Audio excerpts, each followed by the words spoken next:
Hey everyone, it is July 10, 2015. I'm Rene Ritchie, and right now we're going to talk about Apple Music, Apple Watch, and a bunch of other fun stuff because this is the iMore Show.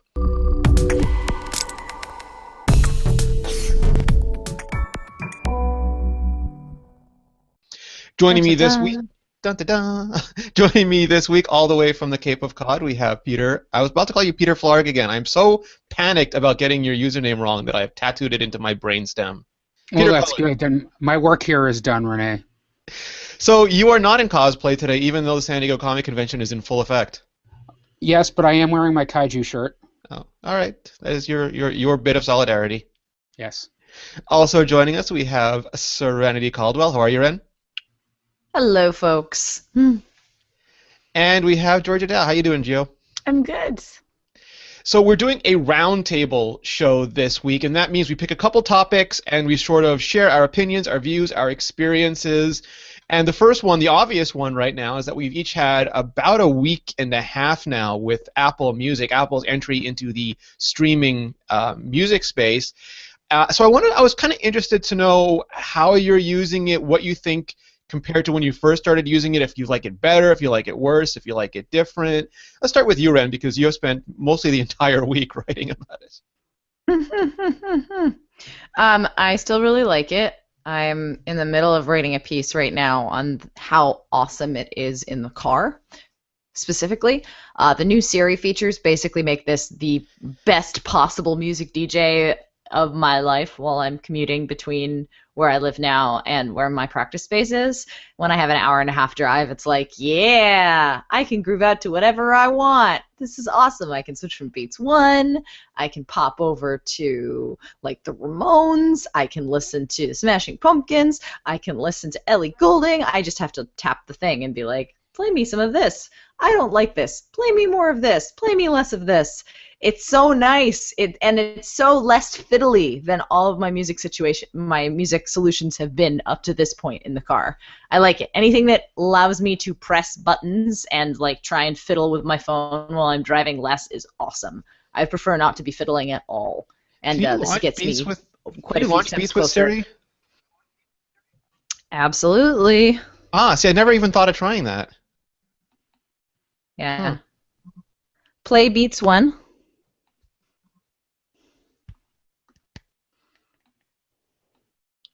It says Beats 1 live and direct to you. Nice. For you.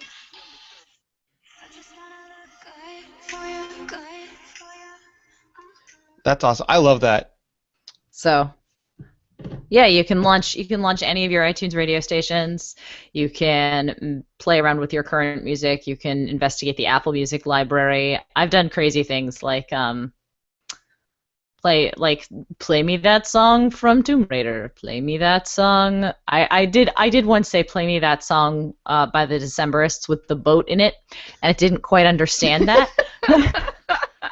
Which made me very sad. Understandable. I wouldn't know which song you're talking about either. Yeah, exactly. Well, that's the kind of command that I would give to like a music friend or like somebody when I'm watching a television show. Is like, what is that actor? But the fact that like Siri has gotten so good on the music scale that I felt comfortable asking it that and expecting that maybe I might get it.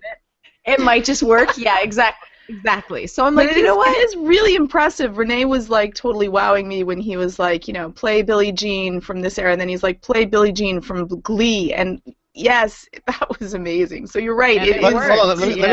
The honest version of the story is I brought the iPhone to Georgia, and Georgia is always a skeptic. Georgia's natural inclination is to say, no, it won't work, it's terrible, and you're a horrible person. So I took the iPhone, I said, play Smooth Criminal. Started playing Smooth Criminal by Michael Jackson. I said, play Smooth Criminal by Alien Ant Farm. Started playing it. I said, play Smooth Criminal by Glee. Started playing. Georgia's face just widened up, and then she punched me really hard. Renee, for somebody who says that he's not really that into music, you know an awful lot about weird covers of Smooth Criminal. Well, I was doing it for an article. I wrote an article about what Siri could do. I was interested if Siri could actually find covers of articles, so I did this whole thing, and that was just an easy example because I could find 3 covers to it, and then I got hit. Yeah, now you have a bruise to remember that by. Oh, yeah, it's operant conditioning. I'm going to be afraid to look. I know that when you go for the Glee version of anything, you get punched. Step away. Yeah, but that, George, that was sort of a turning point for you because you've heard about these streaming services. You've like I know you use Siri, but you seemed uncertain at first. Yeah, I wasn't so sure that I was going to enjoy listening to Apple Music. It seemed to me like it was going to be a lot of work. And I have radio stations and I have my music. That's really the way that I listen to music. And so because it was free, a really smart play on Apple's part, I was like, you know what, I'll test this out and see if I like it. And not only do I like Beats One, which I completely did not think I would. Her smooth English voice is fabulous, so she's my favorite DJ. But it's just, I like even the curated music for you. So I'm like, oh my goodness, these playlists are really good, and this is music that I would not have thought of listening to before. And I love the fact that even when I'm on Beats One, if there's a song that I like, I don't have to launch Shazam on my watch to figure out what's on my phone. It's already there, and I can just add it to my music with a touch of a button. And that was really cool. So I'm enjoying all the different features that Apple Music is giving me, except for one thing. It is a mess to look at the screen, and I find that a little bit stressful and a little bit difficult to figure out where am I and what. So I think that they need to update and just kind of clean it up a little bit. So like when it says launch, like listen now to Beats One, I would love that to also be the button that I can stop Beats One with. And like just other things so I can find my way around a little bit, because I do find that a little stressful. We have a real-time follow-up. Lee Richards says that Play Beats One isn't working in the UK and wants to know if I can see if it's working in Canada. So let's just try that now. Play Beats One. You need to sign in to use iTunes Radio. Oh, so maybe that's a no. US feature right now. We will investigate this. We will get a Commonwealth answer for the Queen. I will say that the first time I tried to launch it on my iPhone 6, it gave me that response, and then I went into music and played Beats One from there, and then able to. Oh, we lost you for a second, Ren. Play Beats One. You need to sign in to use iTunes Radio. That's my Jarvis voice. You switched Siri to sound like Jarvis? I did. He did too. Did you? Yeah. Oh yeah. Oh yeah. No question. Oh, Paul Bettany better be getting royalties. That's all I'm saying. All right, so so we will investigate that, Lee, and get back to you for both Queen and Country. Peter, what's your impression so far a week later? Well, a lot of what I've been doing has been on the Mac side, as opposed to using it in iOS, although I've certainly dabbled with it in iOS too. My enmity towards iTunes has a long and storied history. I've been writing about how much I hate iTunes for about as long as I've been writing for iMore. Apple Music adds yet another layer of icing to the poop cake that is iTunes. It's a horrible user experience. I really wish that Apple would just go back and start with a clean sheet of paper or a clean Xcode project. I've written about this before. I'm so sick and tired of how much of a mulligatawny stew iTunes is. It just, there's so much piled on that makes it so hard to navigate. Having said that, I think I understand conceptually what Apple's trying to do here, and they're really trying to blur the line between Apple Music as a service and what your music is. And I've got to admit that Apple Music has enabled me to add a whole ton of stuff to my library that I didn't have before. I have quite an extensive wish list on iTunes and eMusic, which are the two music services that I download most of my music from, of stuff that I would have liked to have gotten but didn't have the budget to get, didn't have the wherewithal to get, whatever. And I've been able to add all that stuff plus a lot more just in the last week to my music. And when I go out for my daily walk, or if I'm working around the house, all this stuff kind of helps me get through my day in a way that I really didn't have before. So I'm very excited about that. However, there are a few shortcomings just besides the iTunes mess on the Mac that I'm a little unhappy with. For example, I set up a family sharing account so we could use, so my wife and my 3 kids could use iTunes, but Two of my kids are going to have very limited access to it because they both use Windows phones. So unless you are completely plugged into the Apple ecosystem, you're missing out a little bit here. And that was their decision to get Windows phones because they didn't want to spend a lot on devices because they were able to get devices that suited them without having to finance them through the carrier or whatever.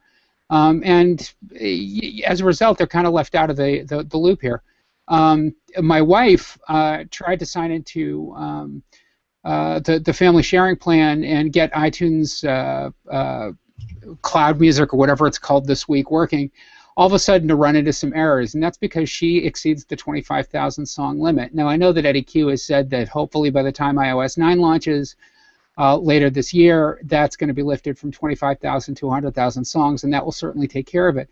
But right now that means in order for her to get the most out of Apple Music, she's got to cut up her library into something smaller than 25,000 songs, and she's not willing to do that right now because she doesn't. A dumb question, Peter. So the 25,000, that's for stuff that's not in the iTunes catalog. So you and Bonnie both have that much music that's not contained, in the Apple Music catalog? I've got about 22,000 songs in my library. She's got about 36,000 songs in hers. We've been collecting music, both of us, since we were teenagers, and we never get rid of anything. I'm just amazed that Apple doesn't have those songs because I'm very limited in my music. Well, we both have very eclectic tastes, yeah. And I mean, sure, there's some crossover there, but the fact of the matter is, Bonnie especially listens to a lot of stuff that you can't find in the iTunes store, at least in the American iTunes store. Yeah. She listens to a lot of music from Japan, for example, and that's stuff that by and large doesn't show up. And quite frankly, that was a disappointment of mine too, because I wanted to add a lot of stuff that I couldn't. Connect is really cool, but right now Connect has very limited utility. So I don't mean to give it over to you, but I want a lot of these things I want to separate and actually talk about because I think they're super fascinating. Yeah. Going back to the iTunes thing for a second, this is my wish. I'm hoping beyond hope that Apple takes iTunes and makes an iTunes for iCloud, so that you could basically access anything that you have the right to access on the web, the same way you can do iWork for iCloud now. And that way they could just sort of offload support for Windows to the cloud. They won't have to make iTunes for Windows anymore. You could just open your web browser, and yeah, Windows people might hate it, but they hate iTunes already, so it's not a huge loss for them. But it would enable us, in case of emergencies, like us being any human being, to get to anything that we have, anything we want to watch, anything we want to listen to in a web browser if we had to. But it would also mean that they no longer have to port iTunes to Windows, which means that iTunes for Mac wouldn't have to be this bundled this bundle of functionality. You could have a syncing program, a music program, a video program, a radio program, the way you have on iOS, which doesn't get ported. And I think that, I see you nodding already, Ren, but I think that would restore some order to the universe. So much of the force, yeah. I'm kind of hoping that we'll see that down the line. I mean, when you consider it, most streaming services have a web component and have an ability to access all of those tracks via the web. Apple has been actually really good about connecting their cloud services to the web in recent years, including iCloud Photo Library, which of course you can now access photos.app on iCloud.com. So I'm kind of hoping that that's a 1.1 feature for music, like that's going to happen. And also, I really, really, really, really, really hope that a music.app redesign is coming for OS X, because I agree with Peter, iTunes is a little bloated and buggy. What about you, Georgia? Does it affect you in any way? Like, do you even use iTunes on the desktop? No, I don't. I don't. I never do. So for me, it really doesn't make any difference. But I'm sure that lots of people really do. I work on my desktop, so and for me, it's just I bring my Air to around with me to work and other things. But if I'm going to listen to music, it's going to be on my phone. So. Interesting. Would that solve the problem for you, Peter, if they moved a lot of functionality to the cloud and then broke up the components? I think we lost Peter. I angered him so much by talking about iTunes that Google froze him. He disappeared into the void. Hopefully he'll be back in a couple of minutes. So Beats Radio specifically, I've been listening to it. I have a confession to make. I actually like the DJs so much that I want to hear more of them and less of the music. Like I would love to hear.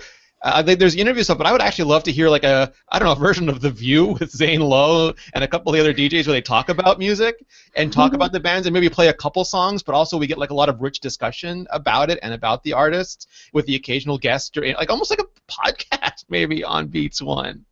Is that an insane idea? Yeah, well, I mean, no, I mean, we've seen that to a certain extent. St. Vincent put out her conversation with Piper in like a podcast type form in Connect, and that was it was so cute. So I'm not actually opposed to the idea of like pseudopod. I think Connect is where they're going to launch it. Because again, if Apple's trying to figure out a way to make Beats One sustainable long term, assuming that the cost of running it is not built into Apple Music subscriptions, which may or may not be, but you're talking about extra money for royalties when you're running radio songs. You're talking about paying DJs. You're talking about renting space. So like, let's assume that they are looking long term. They need a little bit of revenue that's not just Apple Music subscriptions.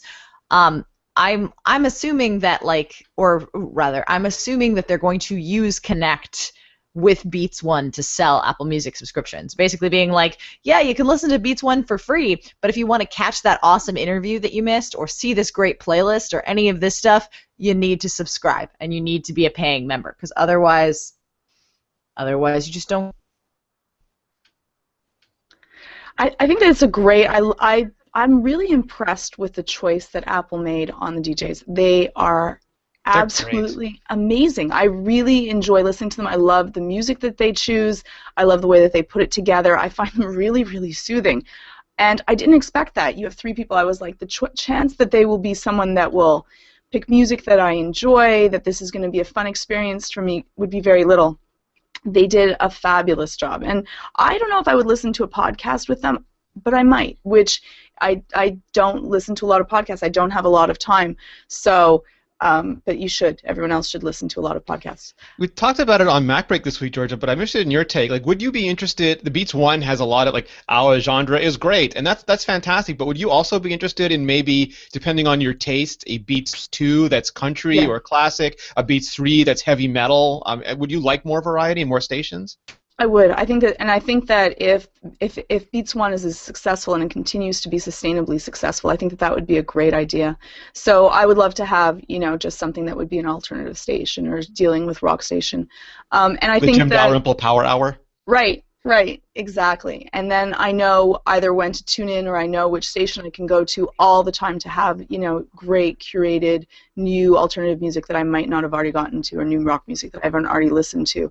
And again, then I can add it to my own library and listen to it whenever I might want to, which is just such fun. Has anyone ever had a Beat song they couldn't add to their library? I think I've heard people say that, but I've never run across it. I haven't. There are a couple, yet, but I haven't so done it's a lot. weird because there are some weird bugs in the iOS app right now where the heart's grayed out, and when you go to add the song, it only lets you create a new station, despite the fact that most of those are actually in the Apple Music library. I think by and large that's a bug. There are some songs playing where the album isn't out yet. Apple catalog, so there's no, you can't save it. I do wish that there was some kind of like add to wish list button or let me know when this song comes out so I can download it, because they've been playing, like they played a track yesterday from whose album is being released yet, but I was like, man, I would download that album. That sounds good. Yeah, almost like how you can pre-order stuff on iTunes proper. You should be able to at least queue it so that you get it when it's available. That'd be awesome. Right. Peter mentioned Connect briefly before we unfortunately lost him. Hopefully he'll be back soon. But Peter is back. Hey. Peter, before we transition topics, I was asking Georgia what she would think about having a Beats 2 country, Beats 3 classic, Beats 4 metal. What do you think of that idea, scaling Beats out? As long as the damn DJs stop talking over everything, I would be fine with it. But if I keep having to hear about how Beats One is worldwide and always on, I'm going to shoot somebody. I was just saying I wish there was more talking. You know what? I think it's inevitable. I think Apple is probably going to build out different Beats radio stations over time. I don't know if they're ever going to go toe-to-toe with services like Sirius XM and stuff like that, but it would be interesting to see if it's something that they can manage. But yeah, I mean, Beats One obviously is not going to be all things to all people. The fact that it's genreless, I think, turns a lot of people off because some of us want to hear music that's thematic, and the radio stations that Apple offers are still, by and large, algorithmically programmed. So, there isn't a lot of soul there when it comes to what's being spun or what you're listening to. So yeah, I mean, it'd be very interesting to see Beats 2, Beats 3, Beats 4, whatever Apple would do, however Apple would do it over time. Having said that, I'm still by and large my own DJ. I'm still by and large figuring out what I want to hear and listening to it based on my own music collection, some of the For You recommendations, and playlists. My usage right now is almost exactly the same as Trinity's. Whenever I'm alone or whenever I'm in a car, I just press Siri and I say whatever song I just feel like listening to at the moment. It's the most liberating, most magical musical experience I've ever had. It's like Siri is exactly that, my little pocket DJ with this incredible catalog of albums. It's amazing, and it might be something really obscure. It might be something that I remember. The other day, I was remembering a road trip that I went on with Georgia's husband, maybe, I don't know, decades ago, and I remember this song we listened to, and it was Aerosmith's "What It Takes," and I'm like, do you have it? I bet you do, and it did, and it just started playing. I do wish that, and I know this is really dumb, because you can add to what's next, but I do wish that if I had the urge to listen to a song, I could play it immediately without obliterating the up next cue, because I would be fine with the up next cue just continuing to play after that. But I understand that's probably not normal human behavior. You can. You can? How so? No, you totally can. Yeah. You just say play this now, and it'll play it next, and then the up next cue will go behind it. I gotta write something about it, but there's like little nuances where you can that's what tell I Siri. want. Yeah, I want that. I want Serenity. I want you to write up all the best commands for Siri. That would be a ton of them, but there are some of them that it's just we're discovering more and more all the time. You see, the problem for me though is that I don't complicated. remember song names, so it's going to be a really frustrating experience for me. I need something that's going to I can hum it and Siri will be like, this is actually the song that you really mean. If you hum it well enough, Shazam might be able to find it for you. No. There was not Shazam's competitor. I forget what it was called because I haven't seen it in years. But when Shazam launched, there was another similar app that launched, and you could in fact hum a song, and it would try to identify it for you. You haven't heard me hum. Yeah, which is neat. Yeah, unfortunately, the humming doesn't always work. So before we lost Peter, he mentioned Connect. I went to Connect when Dave Wiskus and Joe Chaplinsky put up their demo rough cut. I'm not sure what the exact term for it was, and I looked through it, and there was a lot of stuff in there, but I haven't gone back to it that often, and I think it's because it's as much as it's there, it's not really alerting me about stuff, and if it did, maybe there's too many people that I auto-followed to have any value from it. But what were you going to say about Connect, Peter? Basically just that it's a work in progress right now. I have a lot of artists that I'm interested in who have nothing to do with Connect right now, so I click on the follow button when I see their artist information and don't really see anything in Connect. There are a very few select group of artists right now who seem to be doing anything with Connect, and most of it is just self-promotion for whatever they're doing on iTunes Radio in the case of Dre, or maybe Moby throws up a playlist now and again, St. Vincent, with the Piper playlist and stuff like that. But it's really kind of a barren wasteland, and this really makes me nervous because we've seen Apple attempt these social media experiments before. Ping anyone, and it hasn't worked out very well. And I'm really hoping that Connect will gain traction over time. It also doesn't seem like it's very easy for independent artists to try to get hooked up with Connect either, and a musician friend of mine who's an indie artist said something about this the other day that he can't sign up for Connect right now. So I'm giving Apple time to work out the kinks. I'm giving Apple time to build up some momentum, but right now Connect seems like a solution in search of a problem. No, yeah, Georgia, have you even looked at Connect? Connect does not seem like a Georgia feature to me.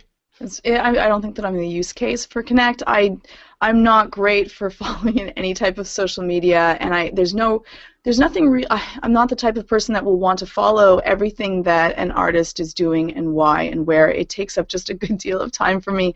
So I think that I'm not the right case unit. So I have actually opened it though, and I got to take a look at it, and it looked nice. And then I closed it, and I've never opened it since, and I don't think that I will. It's just a time sink for me. So if I had extra time and there was an artist that I absolutely adored, and I wanted to find out more about, things that I could get on the Connect that I couldn't find following them on Twitter or another social network or their own website, then I think that I would be interested. So like Serenity was talking about a podcast with the DJs, if there was something like that I really enjoyed and it was on Connect, then I might be able to use it more often. But without that, I don't think that I'll be going to Connect. Taylor Swift and you see, that's what I've been using Connect for, is that I think Connect's biggest selling point right now is getting playlists from artists that you admire, seeing the kind of music that inspired them, that they've been kind of putting together from the Apple Music catalog, and also getting show playlists from the past Beats One shows, or getting little tiny podcast excerpts or interview excerpts or pre-release videos. Like, I really like that part of Connect. In fact, I've been using Connect almost entirely as a Beats One auxiliary service, as like Beats One for later, rather than, I'm following my favorite artists. Majorly the people who I'm following on Connect right now are all of the Beats One DJs and anyone who has a Beats One show. And that works really well. Like, I love, especially because it's like, a lot of the times I find the 10 o'clock hour of Beats One to be the most interesting one, the 10 o'clock ET hour, which is generally a 1 hour block where they let musicians program. Is this AM or PM? PM. Okay. 10 p.m. ET hour on Beats One. That last night they had Ellie Goulding. It is technically 10 a.m. the following morning too. But sometimes I just don't get a chance to listen to that, because either I'm running around at 10 a.m. or I'm not listening to Beats One at 10 p.m. if I'm not driving. So having those playlists readily accessible to me the next day is really awesome, because I haven't really come across a show yet by one of the artists where I was like, this was terrible. Like, all of them are interesting. All of them are completely different, wild tastes in music. Ellie Goulding, who's I guess I really hadn't put a name to a face before. Like, her music is synth pop and is very like bubbly and stuff. And last night she did a show on hard rock and metal, where she's like, these are all of my influences from when I was a child and a teenager. So let me put in some Incubus, let me put on some Hole, let me put on some Korn, let me put on some, like, I don't know, she played Chop Suey. Like, it's those kind of things where it's like they're completely unpredictable playlists.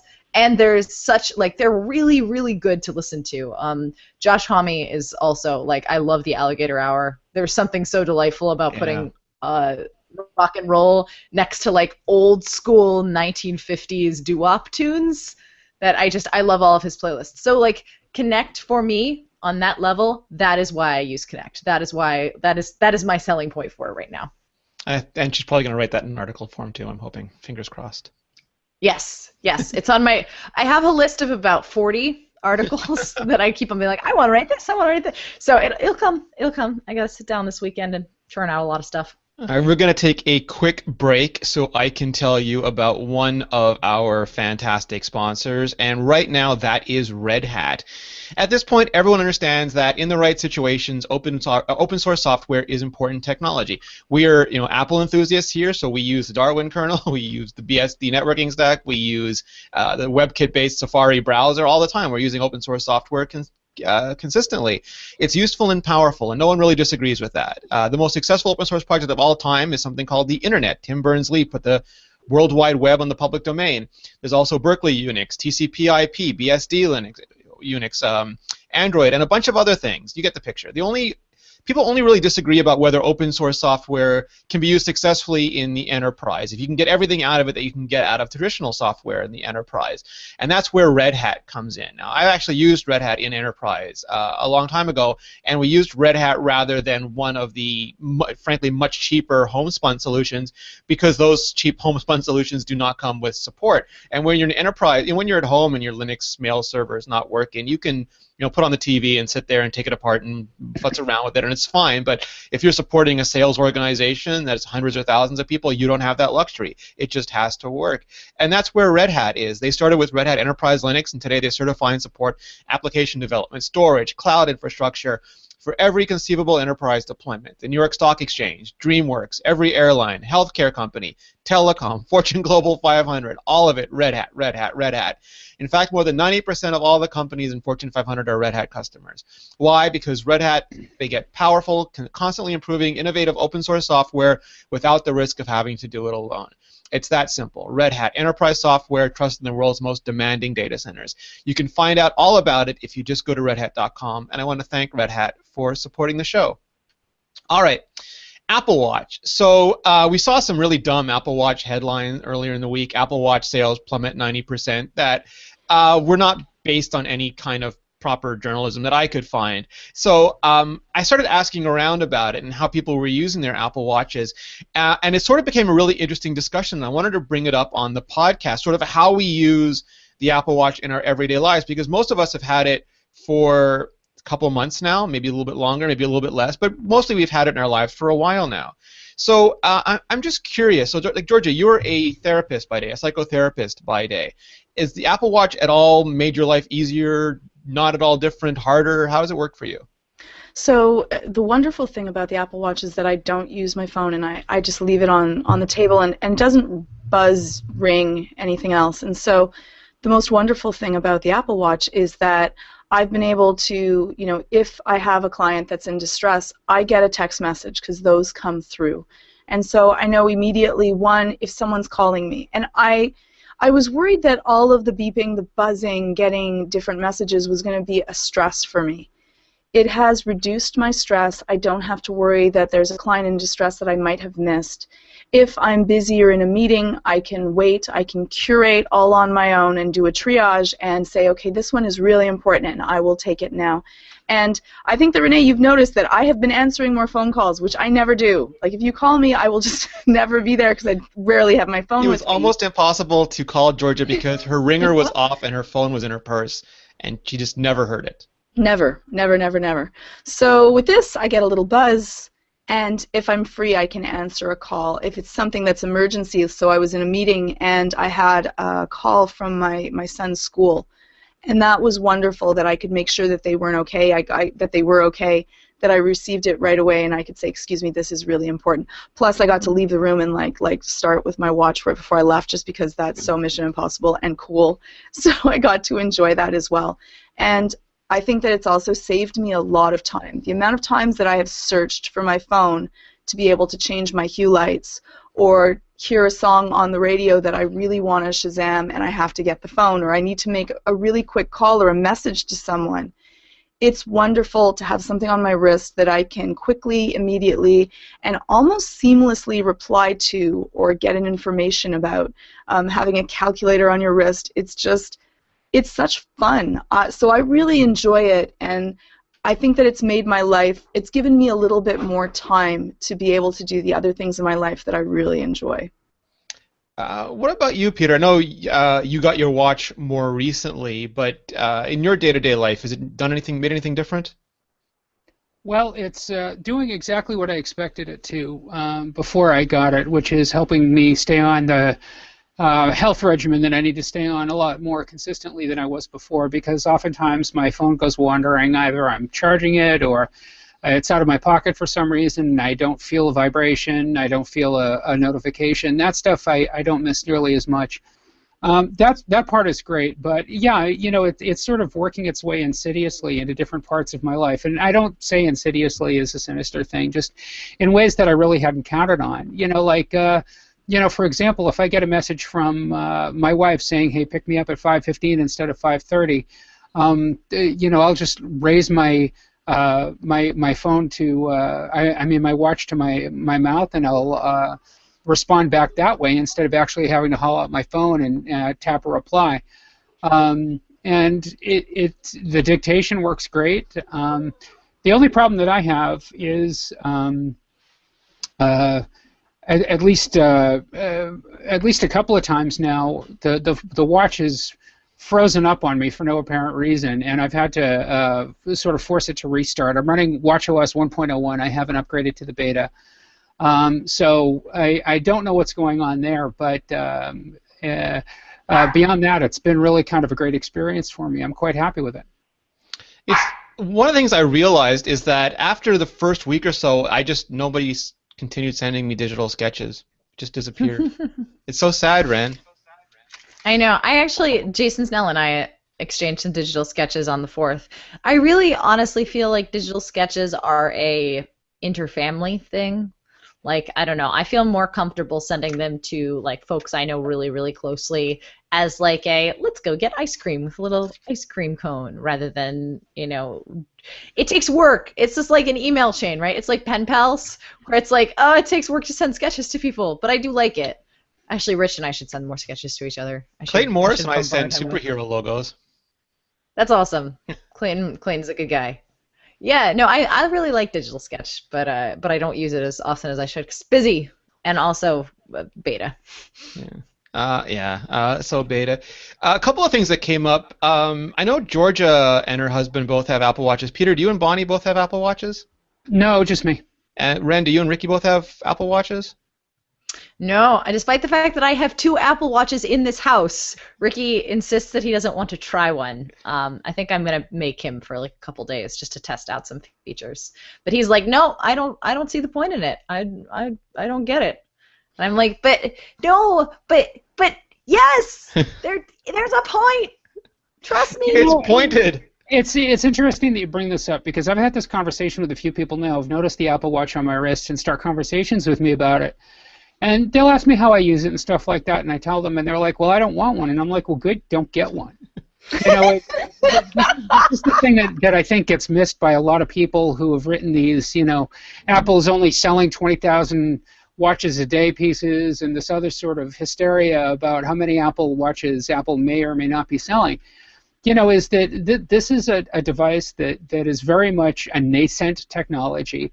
It's something that Apple is still trying to figure out how it fits into their ecosystem and what the use case is for their users. It's something that users are still trying to figure out as well.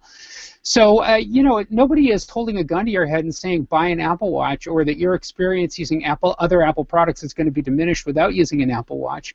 If you can't find a use case for this $350, $700, $15,000 device, don't get one.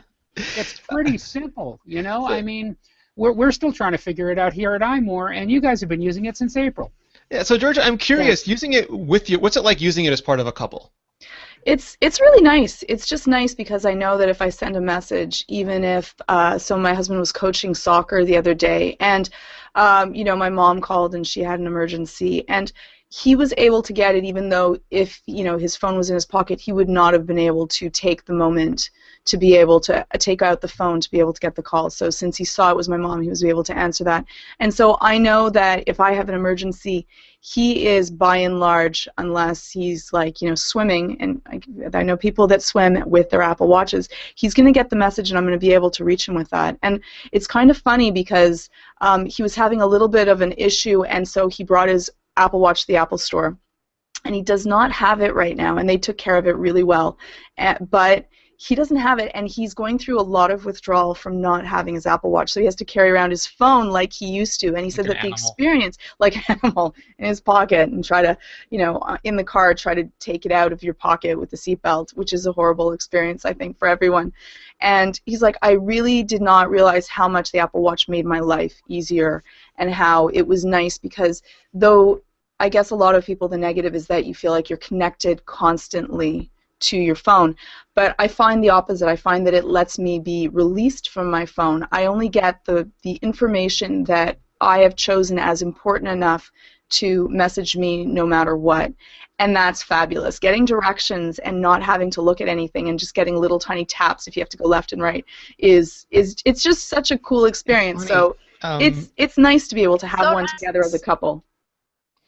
Yeah, a friend of the show, Ben Beharin, wrote an article for Tech Pinions that got picked up by Recode about he deliberately took 2 weeks off from using it. I think it was 2 weeks. Might have just been a week.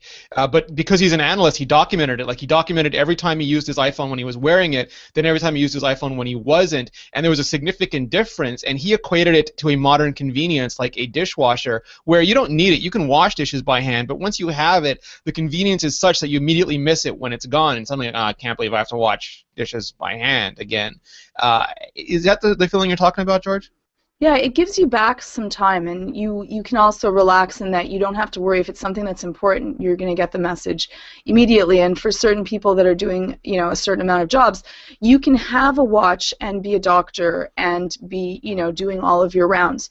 But taking a look at your phone would be something that would be a huge naysay. So if there's someone that wants, and I think that people that carry around still, which they do, beepers to be able to get important messages, this is a nicer way in order to make sure if there's an emergency that you get it right away. So I think that for couples, I think that for families, it's a nice added extra. Are either of you using it for cooking? Because I found I've been using it for cooking a lot, like just to set quick timers. Yeah. I really like that.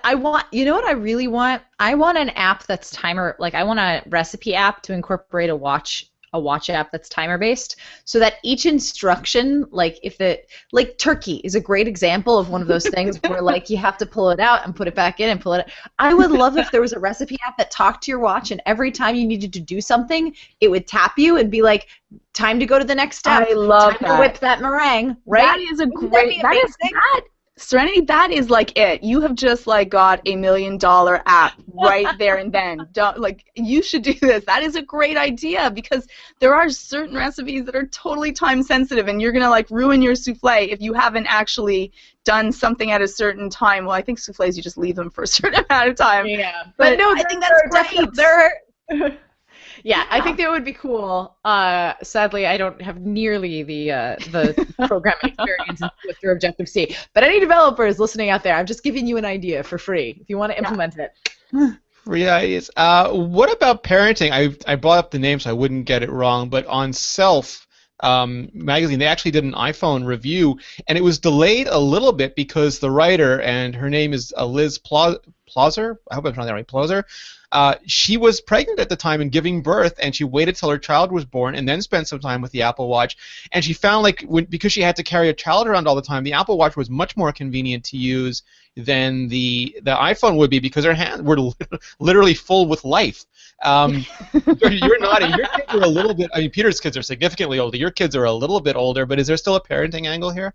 Oh, it's wonderful. It's not just for like carrying around. It's that you're always carrying around stuff, stuff that you have to deal with, stuff that's like might be messy or goopy, or you're dealing with things.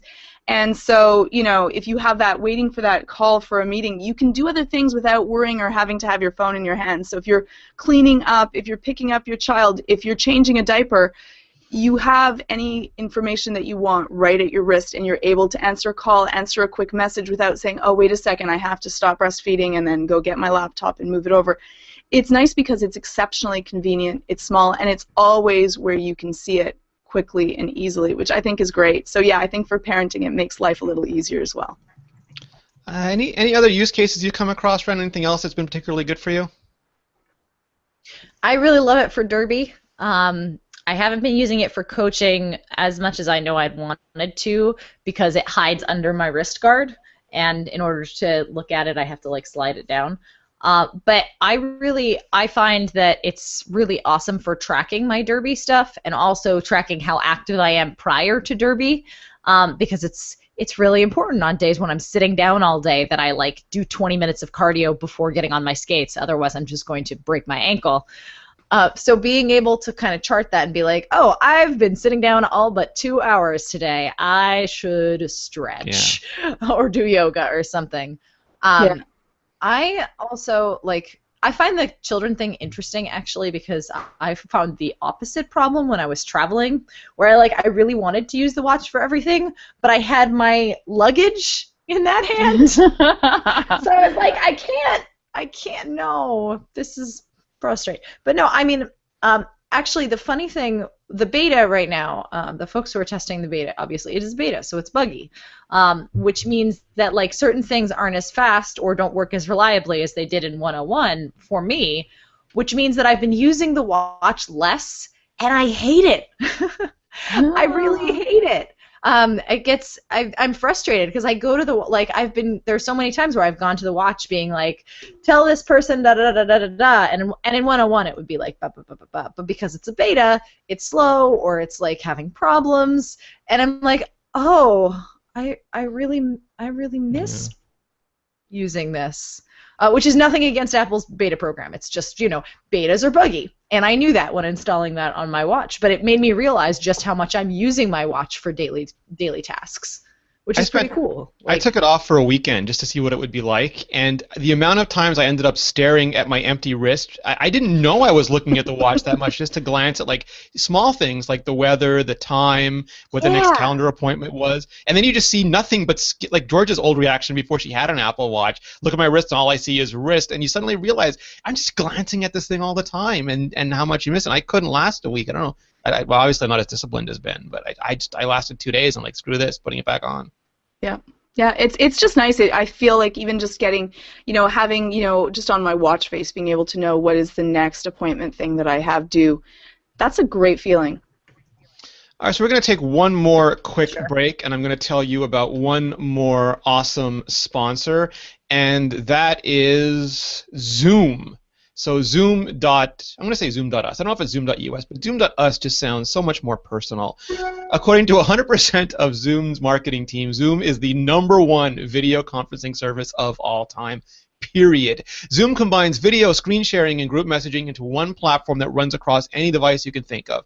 Mac, Windows, iOS, Android, all of them. And all the stuff is already in your conference room. If you ask your average Joe or Jane what they're using for video or web conferencing at work, you'll usually hear the same story. I can't join the meeting, it's laggy, it's choppy, it's buggy, it's poor audio. I have been on conference calls with companies that make video conferencing software, and they could not get the conference started. And that is an absolutely true story. But what Zoom does is it leaves those issues behind with easy-to-use service backed by industry-leading functionality that it built for startups, universities, and enterprises. It has a fast, simple interface, HD video, desktop and mobile screen sharing, and cross-platform messaging. The mobile screen sharing feature is particularly useful for mobile game and app developers. It's an easy way to share the screen of any iOS device in a Zoom meeting to collaborate on design, to demo features, to discuss where you want to take the app, just to look at the UI, the user experience. So here's what I want you to do. I want you to sign up for your free Zoom account today by going to zoom.us/iMore. That's Z or Z, depending what side of the border you're on, oom.us/iMore, I-M-O-R-E. And you can start hosting better video meetings immediately. There are no strings attached, no trials. It is a free as in free account. That is Zoom, and I want to thank them so much for sponsoring this show. All right, so quickly, Georgia, you were on the Clockwise podcast earlier this week, and you asked a question that I was yelling at the podcast player because I wanted a piece of. So I thought I would bring it up here. And you basically asked what we would need as our next big leap forward on the next iPhone. How did you phrase it? Yeah, I said, what do you think is going to be the next biggest innovation that's going to make us more attached and want to use our phones even more than we already have? So I thought it'd be fun to talk about that because iPhone 6s is, well, not around the corner. We can sort of see its light at the end of the tunnel, the end of the summer tunnel. It'll be here if Apple sticks to their usual pattern, which they have for the last few years. It'll be here around mid-September. And I was curious as to what everyone else would think. And I know I have some ideas, but Peter, is there anything that would really make you say this next iPhone is something special? Besides pouring coffee out the lightning port, of course. Yeah. I have a very open mind about what the next iPhone would really need to thrill me to the point to say, yeah, I definitely need one. I don't really have any preconceptions, though, of what that might be. Like, there's nothing in the iPhone 6 or 6S that I find so lacking that I would really have to upgrade. The thing that I've heard rumored about over and over again is Force Touch, and depending on how it's implemented, it could be interesting, but I don't really see it as a killer app, as it were. Yeah, what about you, Ren? Is there anything that, the way you use your iPhone, is there anything that would make it a significant upgrade for you? Yeah, I don't know. It's funny because starting to use the watch, I use my iPhone less. I honestly think the biggest upgrade that an iPhone could happen for me is I actually am thinking about getting a bigger screen and using it even less, like getting the 6 Plus Yeah. Oh yes, you want the 6 Plus. and One of just us. relying. Well, just relying. Well, okay. So here's my thing, right? My iPhone used to be my daily driver, which is to say it was always in my hand because that's what I triage things on. But I didn't want it to be too big because it needed to be able to fit in my pocket and it needed to be able to come with me and like I needed to be able to coach with it. But with the phone or with the watch paired with the phone, I do a lot of the things that I would normally do, little stuff, on my watch instead of on my iPhone. So having that bigger screen, like I'm genuinely considering going up to a Plus with the next generation of iPhone. I know I feel dirty about it because I'm like I hate big phones. You know what? I was rocking because I had the beta on my 6. I was rocking my little 5S for a little while to listen to 8.4 and Apple Music. And I love this form factor. So I love this phone. I did the same thing. I have iOS 6 on my iPhone 6 Plus, and I had 8.4 on my iPhone 6, so I could try music. But then I was doing this stuff like what has changed, so I had to have iOS 8.3 running on something, so I put that on my iPhone 5S. And just holding it, yeah, it felt nice, but I felt like I had a claustrophobic reaction, Georgia. Like I was caught in one of those mime rooms that are always getting smaller, and like the screen just wasn't big enough. Very tiny. Yeah, it was so. And that phone, like Ren, we used that phone for 2 years, and it was so big compared to the 4 and 4S. And it's just my brain, Georgia. Our brains are just not nice to us. They change our concept of reality immediately. They do. Is this a phone for ants? Sorry, Peter, go for it. Hold on. I said, is this a phone for ants? Yes. Yeah. Right. Exactly. Well, Here we go. The way that Ren. oh, there goes a phone. Hope you have Yeah. Apple Care. There we go. No. You want to see really tiny. Really tiny. You really want to see really tiny. Here, let's do this. Yeah. Yep. There we go. Yep. It's ridiculous. There we go. How do we use those things? I don't even know. It does feel nice in my palm though. It's ridiculous. But the way that our memories work is that we're always comparing things to what we had before. So even our feelings and emotions, we compare them to what we felt before. So we judge if we're happy or sad depending on if you were elated and now you're only happy, you're going to feel a little bit of a down. We kind of notice the difference in between things more than we notice, that what is big and what is small. It is all relative to what we had before. There are some things that I would be looking for. I would love to have a flush camera. And I would love to have just better sound. So I want to call you on the camera thing, because like the flush camera to me is a design detail, but I would still like an even better camera, because as good as the iPhone camera is, there's still like a lot of stuff they could do with depth, with low light, with zoom and things that would make it a much more useful camera to me. And that to me is that would get me to upgrade. And I think people have said that the camera is always one of the biggest drivers for upgrades. Yeah, I think that would be a great thing. I don't know if with keeping exactly the size and shape mostly the same, how much we're going to get a better camera right away. But I think that if they could work on not having a little piece bumping out, I think that would just look better and feel better for me. But I would love to have better sound. Now that I'm listening to more music on my iPhone, I'm noticing. And I'm not much of an audiophile in the first place, but I am noticing that the sound is not superb, and I would really appreciate that. Plus, I would love a little bit, like Siri, to be a little bit more intelligent and be able to preemptively know if there's traffic and what time I should leave in order to make my meetings. So that would just be really cool. The woman who doesn't even use Facebook software wants a better Siri. That would be cool to me. That would be cool, but that's just on the... Would you be willing to share the data necessary for Siri to be able to be that useful for you? You know what? I always ask myself that question constantly. I was just about to get a song, and they're like, you have to update to iCloud Music. And I'm like, I have to accept iCloud. I'm like, do I? Then how many people's other songs do I get? I don't know. I'm always questioning what is the use case. Is it don't get me wrong. Like, I think that would be fantastic. I just find it odd that you, of all people, would want that.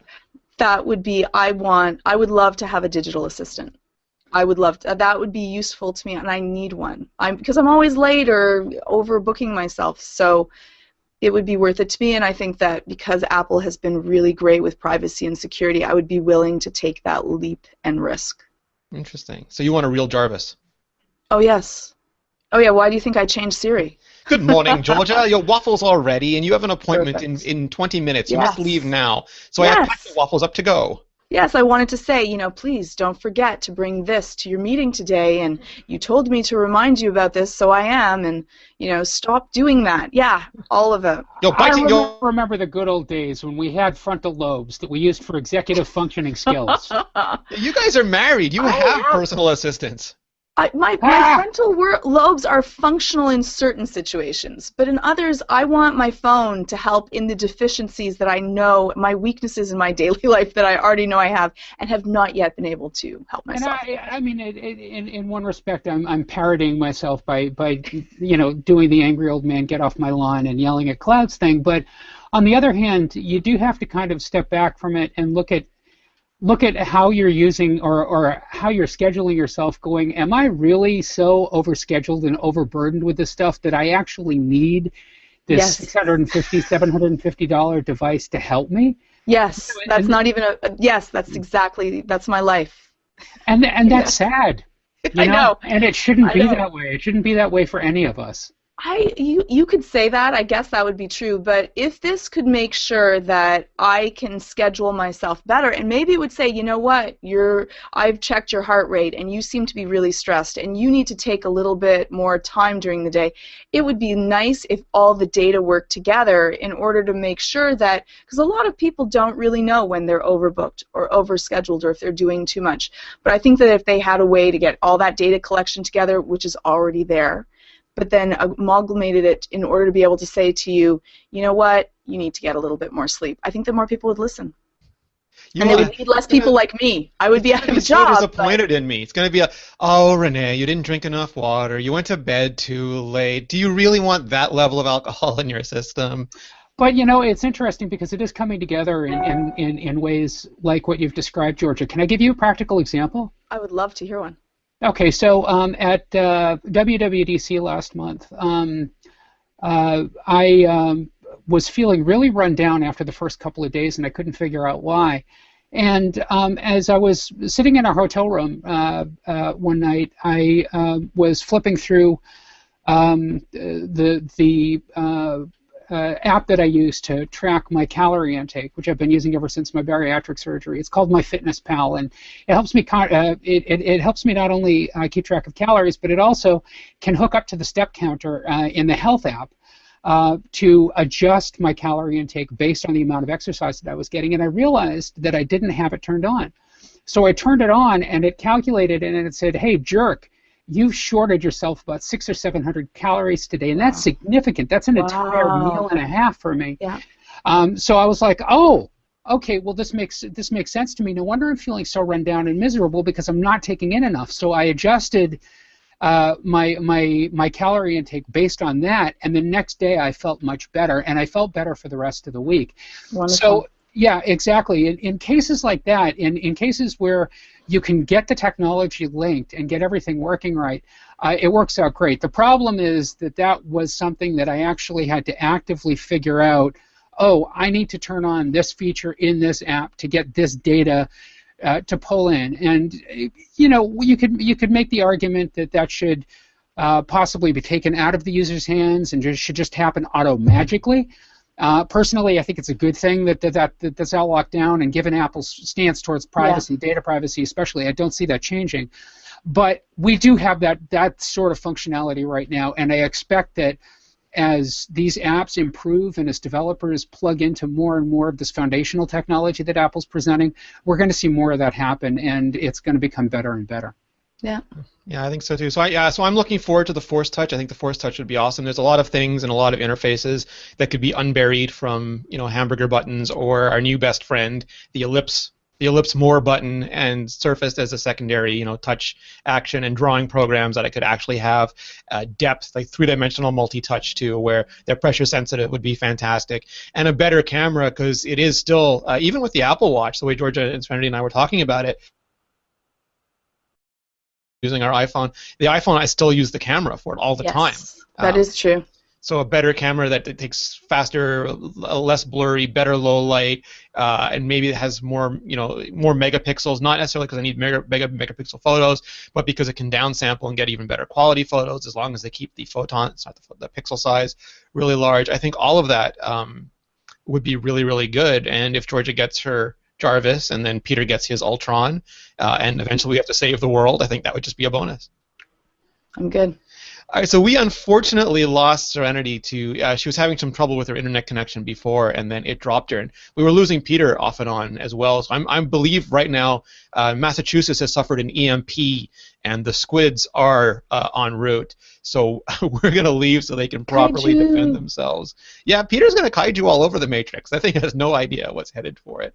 But I will say that thank you, all of you, for listening to the show. If you haven't already, please go to iTunes. Please leave a rating. Leave a review, too. It helps encourage iTunes to feature us, and that lets more great people like you find out about the show. And that helps us make more and even better shows. It is a win-win, win-win-win for everybody. If you like the video version, that's available on YouTube at youtube.com/iMoreVideo. We always love having you live. We had between 60 and 70 people early in the morning on Friday, and that's awesome. But we have thousands and thousands and thousands of you, tens of thousands of you, sometimes close to 100,000 of you watching and listening to us later. So please don't hesitate to do either of those things. Georgia, if people are interested in finding more of your wonderful works on the internet, where can they go? You can find me on Twitter. It's at Georgia_Dow. I'm on iMore, and I do a podcast called Asymmetric. Awesome. Peter, what about you? I am on the social things at Flarg, Flargh, and on iMore. If Serenity were here, she would tell you that you could find her at Settern, Settern. You can find me at Rene Ritchie, and you can find all of us at iMore. Thank you so much for listening, and we will be back next week. Bye, everybody.